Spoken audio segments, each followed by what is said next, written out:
Hello, this is Resource of the Week with SolanoConnex, Mental Health, Service Access, and You. My name is Valentina Kelly. And I'm Elena Starr. And this week we're meeting with Judge Dan Healy, who is judge of the Superior Court in the Vallejo Courthouse, who presides over a felony criminal calendar, as well as the Mental Health Court and Veterans Court calendars. Welcome, Judge Healy. Thanks for having me. Great to see you guys. We're so happy to have you, and we're so excited to learn more about the different programs, especially the diversion program. Could you just tell us a little bit about what the diversion program is? Sure. Well, in general, the concept of diversion, and again, I preside over a criminal calendar here in Vallejo. Diversion is the idea that if someone is charged with a crime, you enter into an agreement with the person charged that if they do certain things, the case will be dismissed. In simple cases, when I first started as a lawyer, if someone was accused of stealing something and they'd never been in trouble before, the agreement would be the case will be continued. They agree to maybe take a theft class and to pay restitution. And if they come back, case will be dismissed. And the advantage to them is they don't end up with a criminal record. The advantage to the court is that it makes things more efficient and you're not spending resources where you don't need to. And there's been a lot of evidence lately that, in fact, for a lot of people, it leads to better outcomes because when you entangle people too much in the criminal justice system, it can lead to adverse consequences. It can actually make it more likely that certain folks reoffend. And so that's the concept of diversion generally.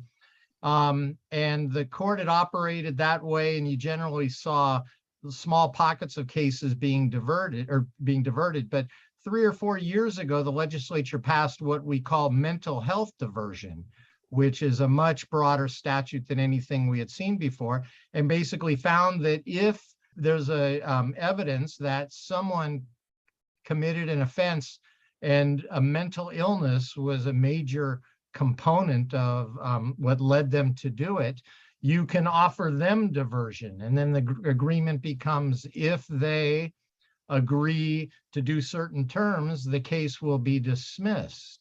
And that program has just taken off. And I think I've got 30 something cases in front of me right now where we have granted diversion. And what happens is the client agrees to be diverted. They usually agree to see a doctor and to participate in mental health counseling and therapy. Maybe they agree to take some classes or participate in programming. They agree to not get rearrested. They agree to not commit other criminal offenses. And so far, we're seeing good results with it. So that's the kind of general overview of the program. That's amazing. And who is eligible for diversion? Almost anyone charged with a criminal offense. There's certain exclusions, certain serious crimes, sex offenses, homicides, things like that. The persons aren't eligible for diversion, but most people charged with crime are eligible.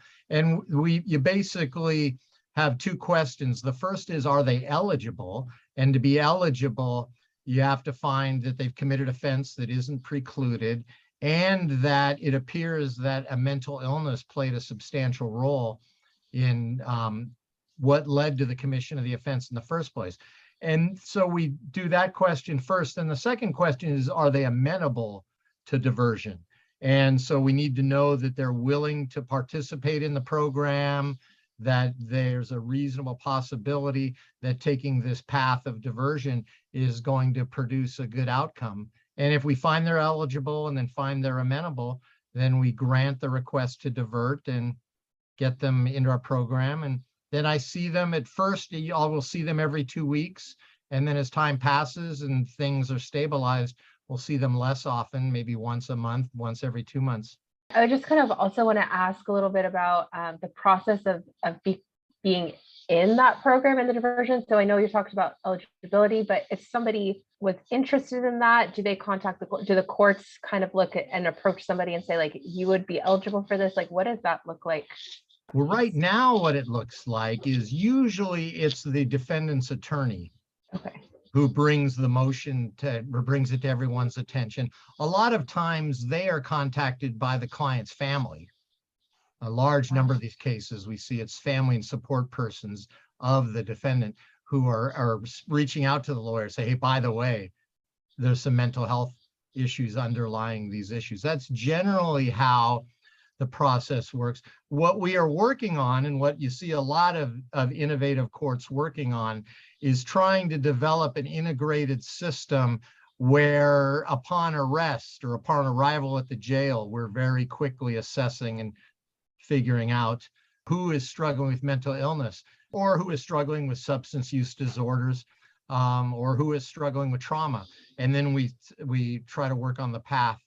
Now, we haven't really built that infrastructure yet, but that's the goal, to be able to figure things out that quickly. And if we do, the candidates for diversion, I think, will become self-apparent pretty quickly. And is this available in different languages? Like, for example, if someone's Spanish speaking, can they still be in the diversion program? Absolutely. And it's, obviously it's tougher just as a resource issue. The courthouse part is the easiest part, probably, because we provide interpreters for any person in need of an interpreter. So on my end, the language issue is manageable. It's a bit of a challenge. I think we have a couple Spanish speaking clients on diversion, and it's just more, it takes more effort to find the resources that can best assist them. We have some good resources, especially on the clinical end. La Clinica is a good partner here in Vallejo, and I think they have some Spanish language services. So, but absolutely, under the law, anyone is eligible, and language should never be an impediment. Although, admittedly, sometimes it may be hard to get some services to some folks. Yeah, and we wanted to ask, thank you for also mentioning the different resources. I know you mentioned La Clinica. So are there resources that you guys generally partner with as part of this court that will see people, or do you reach out to different resources, or what does that resource piece look like? There is the mental health court in general is one of what we would call a collaborative court. And it's called that for a reason, because by definition, we're collaborating with community partners to try to deliver services. And at the initial phase, what we are trying to do is connect them with clinical services, make sure they're getting the psychiatric care, the medical care they need. And so our largest partner right now is the county and Solano County Behavioral Health, and they have a forensic triage team that will provide evaluations and assistance for these clients. And we recently partnered, our Solano County NAMI organization got a grant to assist us, and they are providing case management services for the folks who are not being treated by the county because they're not Medi-Cal eligible.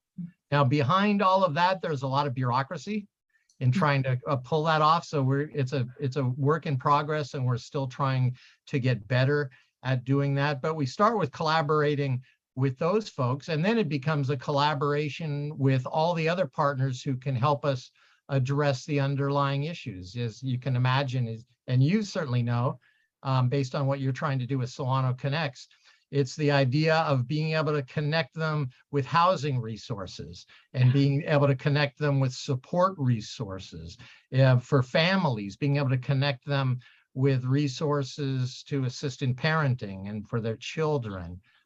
For those who have significant trauma issues, which is a significant number of percentage of our clients, how can we connect them with trauma-informed services? How can we find jobs for them? How can we support them, in those other ways? And so just as what you are building right now is an infrastructure to try to connect all these resources, we're trying to do the same thing and to figure out a way to connect folks with the wraparound services and a community of support. And Healy, what's the best way for people to get more information? Is there a website that we can link them to or anything like that? The Solano County Court website has some basic description of collaborative court programs, including mental health court. For the most part, should someone be interested in getting someone assistance, if you know someone who is charged with a crime and you think would be a good candidate for these services, make sure you get a hold of their attorney, and their attorney can come in and advocate. For anyone in general, if you're curious about the program, I generally right now am doing this calendar every other Thursday at 1:30 down here at the Vallejo courthouse, and we invite especially folks involved in community resources, if they want to come and see what we are doing, come and do that. So I think it's next Thursday, which I think is June 16th would be the next one. And then basically every other week thereafter. And as you all know, and you are going to encourage your viewers to do so, if you're looking for connections to the underlying resources, go to SolanoConnex, right? Definitely. No, that's perfect. And then is there anything else you want to add or anything else you want to talk about that we didn't talk about today or mention? Just maybe for folks to think about, again, you should visit SolanoConnex and support our efforts to build more inclusive resources.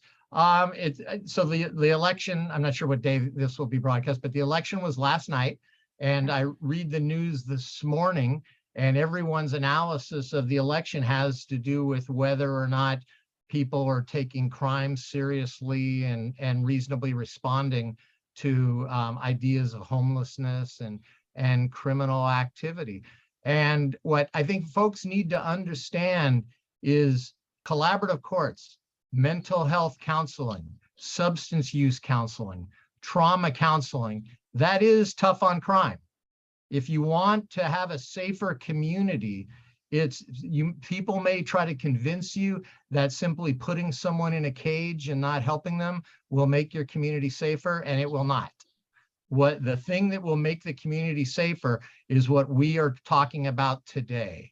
It's about asking people to do the hard work, to be accountable to themselves by taking responsibility for their health.